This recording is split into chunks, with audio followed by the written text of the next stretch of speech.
আসসালামু আলাইকুম বন্ধুরা। আজকে তৈরি করে দেখাবো খুব সহজ একটা রান্না, কিন্তু এভাবে রান্না করলে এই মাংসটা খেতে আরও বেশি মজার হয়। এর জন্য প্রথমে 1/2 কাপ তেল দিয়েছি। তেলটা যখন গরম হয়ে যাবে তখন আধা কাপ পেঁয়াজ কুচি দিয়ে দিচ্ছি। পেঁয়াজটাকে হালকা বাদামি রং করে ভেজে নিব।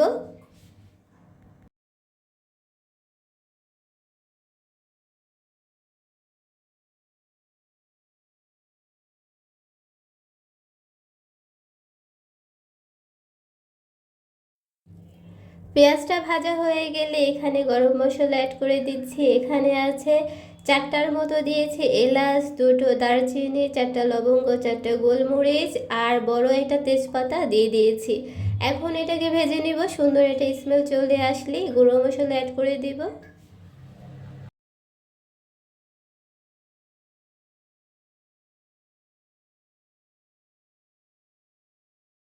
দিয়ে দিচ্ছি 1.5 চামচ মরিচের গুঁড়ো। ঝাল না খেতে চাইলে 1 চামচ দিলেই হবে। আর দিয়ে দিচ্ছি 1 চামচ হলুদের গুঁড়ো, 1 চামচ ধনিয়ার গুঁড়ো আর 1 চামচের মতো বাটা জিরে।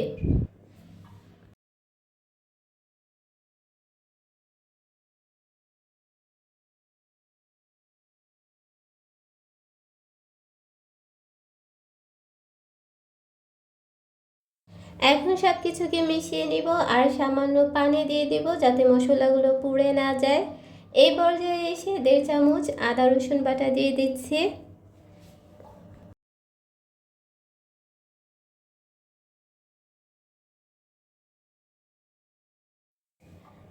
আবারও সব কিছুকে ভালো করে মিশিয়ে নিয়ে কষিয়ে নিব যতক্ষণ না তেলটা উপরে ভেসে আসে ততক্ষণ।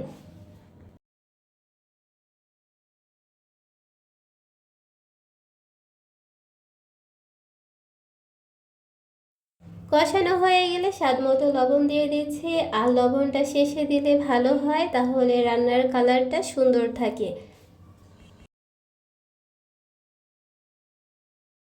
কষানো হয়ে গেলে মুরগি দিয়ে দিচ্ছি। এটা দেশি মুরগি ছিল, 1 কেজির একটু বেশি হবে।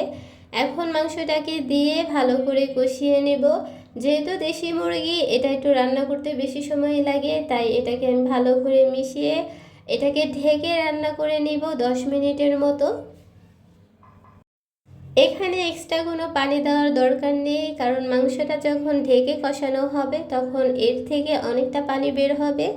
আর একটু পর পরই এটাকে নাড়াচাড়া করে মিশিয়ে দিতে হবে যাতে নিচ থেকে পুড়ে না যায়। প্রায় 10 মিনিট পর কষানো অনেকটা হয়ে গেছে, মাংসটা অনেকটা সিদ্ধ হয়ে গেছে। এই পর্যায়ে এসে আলু দিয়ে দিচ্ছি। ভালো করে মিশিয়ে নিয়ে আরও 5 মিনিট আলুটাকে কষিয়ে নিব।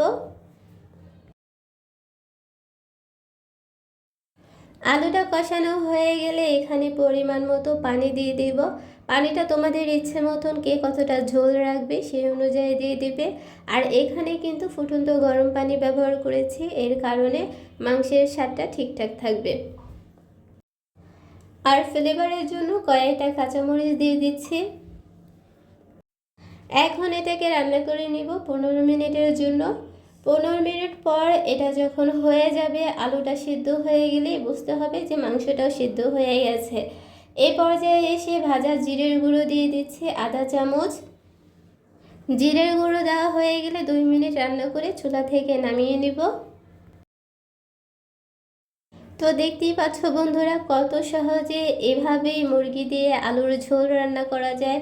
আর এই নিয়মে রান্না করলে এই মুরগির ঝোল আর আলুটা আর মুরগিটা এত বেশি মজার হয় যে এটা দিয়ে কম হলো 1 প্লেট ভাত খাওয়া যায়।